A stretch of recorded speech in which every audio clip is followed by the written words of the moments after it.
আর মাত্র কয়েকদিন পর শুরু হচ্ছে ইসলামিক ক্যালেন্ডারের প্রথম মাস তথা পবিত্র মহরম মাস।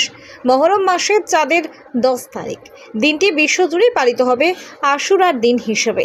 সারা বিশ্বের পাশাপাশি বর্ধমান শহরে পালিত হবে মহরম।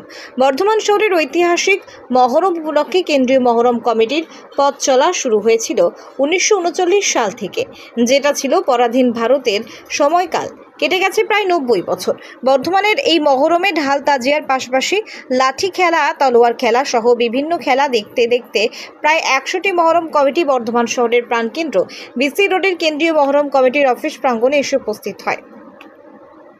তাতে পূর্ণ সহযোগিতা করে বর্ধমান পুলিশ প্রশাসন। তবে এই বছর বর্ধমান সদর থানার পক্ষ থেকে জানিয়ে দেওয়া হয়েছে কোনো রকম ডিজের পাশাপাশি তলোয়ার নিয়ে বেরোনো সম্পূর্ণ নিষিদ্ধ। তবে প্রশাসনের এই সিদ্ধান্তের পর কমিটির সদস্যরা পুলিশ প্রশাসনের কড়া সমালোচনার পাশাপাশি এই সিদ্ধান্তের বিরুদ্ধে আদালতে যেতে পারেন বলে সূত্র মারফত জানতে পারা যাচ্ছে। কেন্দ্রীয় মহরম কমিটির সম্পাদক, সভাপতি সহ অন্যান্য সদস্যরা অগ্নিসংকেত নিউজের ক্যামেরার সামনে এসে কি জানালেন আসুন শুনে নেওয়া যাক। Bureau report, Agnisanket news. সেই অ্যামাউন্টটা বিধায়ক বাড়িয়েছে। হ্যাঁ, অস্ত্র নিয়ে বেরোতে বারণ করছে যে অস্ত্র খেলা করা যাবে না, অস্ত্র নিয়ে বেরোনো যাবে না। শেখ নাসির আহমেদ, আমি কেন্দ্রীয় মহরম কমিটির সেক্রেটারি।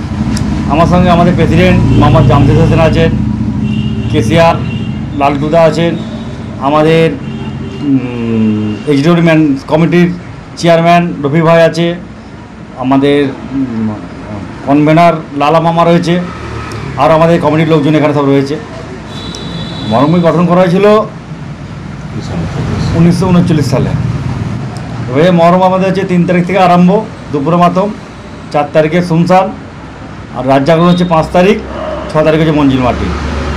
আগে বছর ছিল 91 জন, এবারে মোটামুটি আমাদের যেটা বুঝতে পারছি হয়তো 100 জন মতো হবে। নতুন করে কাউকে দেওয়া হচ্ছে না। তাদের নিয়ম হচ্ছে তারা যে 2024 বা 23 বা 22 সালে যে তাদের কোনো লাইসেন্স থাকে সেই লাইসেন্স নিয়ে আসলেই তাদেরকে আবার আমরা রিনিউ করার সুযোগ করে দিচ্ছি। নতুন নিয়ম কি চালু হয়নি, মহরম যেভাবে হয় আগে বছর যেমন হয়েছে এভাবে সেভাবে হবে এবছরে। সেই অ্যামাউন্টটা বিধায়ক বাড়িয়েছে। এখন মোটামুটি ডিক্লায় উনি একটা রাবলি করেছিল, ফাইনাল এখনও জানায়নি। উনি বলেছে আমি যেদিন যাবো সে 2 দিন আগে ডিক্লেয়ার করবো বলেছে। প্রতি বছরেই ডিজে নিষিদ্ধ থাকে বা একটা তার ভলিউম বাঁধা থাকে, 65 ভলিউম, সেটাই প্রশাসনের তরফ থেকে বলেছিলেন। আবার এবছর বলছে নাকি ডিজে করা যাবে না, যে বিল বাজাতে পারেন, ডিজেটা নিষেধ করার জন্য বলেছেন। হ্যাঁ, অস্ত্র নিয়ে বেরোতে বারণ করছে যে অস্ত্র খেলা করা যাবে না, অস্ত্র নিয়ে বেরোনো যাবে না। কারণ সেটা পুলিশ প্রশাসন বোঝে, ওনারা যেটা বলছে সেটা আমরা মানতে বাধ্য বা মেনে চলতে হবে। আমরা বলেছিলাম যে ভোতা তরোয়াল দিয়ে মহরম খেলা হয় রাজার আমল থেকে, উনি বলছে না টোটালি অস্ত্র বারণ। এবার আমরা তো আইন হাতে তুলে নিতে পারবো না, আইনের হাতে নেওয়া আমাদের ঠিক হবে না। আইন যেটা বলে সেটা আমরা মেনে চলবো, প্রথম যেটা বলে সেটা মেনে চলবার চেষ্টা করবো। মহরমে একবার লাইসেন্সের মিটিং ডেকেছিলাম, আমরা আর একটা মিটিং ডাকার চেষ্টা করি 7 তারিখে। হ্যাঁ, যাদের আমাদের তো এর আগেই মিটিংয়ে বলেই দিয়েছে বিধায়ক সাহেব বা আমার কমিটি বলে দিয়েছে, যারা লাইসেন্স কমিটির হোল্ডার আছে তাদেরকে মিটিংয়ে উপস্থিত থাকতে হবে, তাহলে কিন্তু তাদের লাইসেন্স ক্যান্সেল করা হবে। আমার নাম মোহাম্মদ জামশেদ হোসেন, আমি মহরম কমিটির সভাপতি। আমি দীর্ঘ 16-17 বছর আছি। বর্ধমানের মহরম তো ঐতিহাসিক মহরম, খুব শান্তিপূর্ণভাবেই মহরম হয়। এমনি বর্ধমান শান্তির জায়গা, আর শান্তিভাবেই মহরমটা হয়।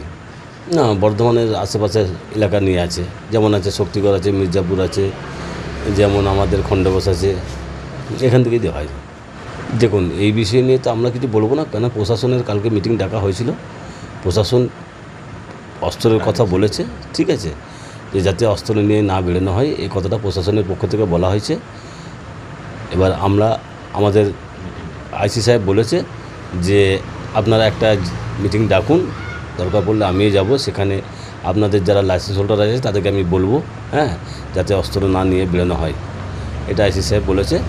তো আমরা এই কালকে এক্সিকিউটিভ আলোচনা করি, আর এক্সিকিউটিভ আলোচনা করার পরে তারপরে আমরা সমস্ত লাইসেন্স হোল্ডারকে নিয়ে একটা জেনারেল মিটিং ডাকবো। এখনও পর্যন্ত তো বর্ধমানে সেরকম কোনো দিন কোনো কিছু হয়নি কো, আর আশাও করছি না যে বর্ধমানে সেরকম কিছু হবে। আমার নাম মীর রফিকুল, মহরম কমিটির একজন এক্সিকিউটিভ কমিটির একজন সদস্য। যেহেতু এবারে উল্টো রথের প্রোগ্রামটা আমাদের মহরমের দিনেই অ্যাডজাস্ট ক্লাব করে গেছে, তো সেই জন্যে আমরা সেই পার্সপেক্টিভে চিন্তাভাবনা করে নেক্সট 27শে জুন যে সোজারথ হবে বর্ধমান শহরে, এবং ডেফিনেটলি সেটা বিসি রোডের ওপর দিয়ে যাবে, আমাদের কমিটির অফিসের সামনে দিয়ে যাবে। তো আমরা সেই দিনকে একটা, যেহেতু বর্ধমান আমার ভুলু ভাই যে বললেন যে সাম্প্রদায়িক সম্প্রীতি এবং শান্তির শহর, এখানে আমরা একে অপরের কাঁধে ভর করে একে অপরের মত বিনিময় করে আমরা বিভিন্ন প্রোগ্রাম করে থাকি। তো আমাদের কেন্দ্রীয় মহরম কমিটির তরফ থেকে সেই দিনকারের জন্য একটা বিশেষ ঠান্ডা পানীয় জলের ব্যবস্থা করা হচ্ছে এই কমিটির অফিসের সামনে।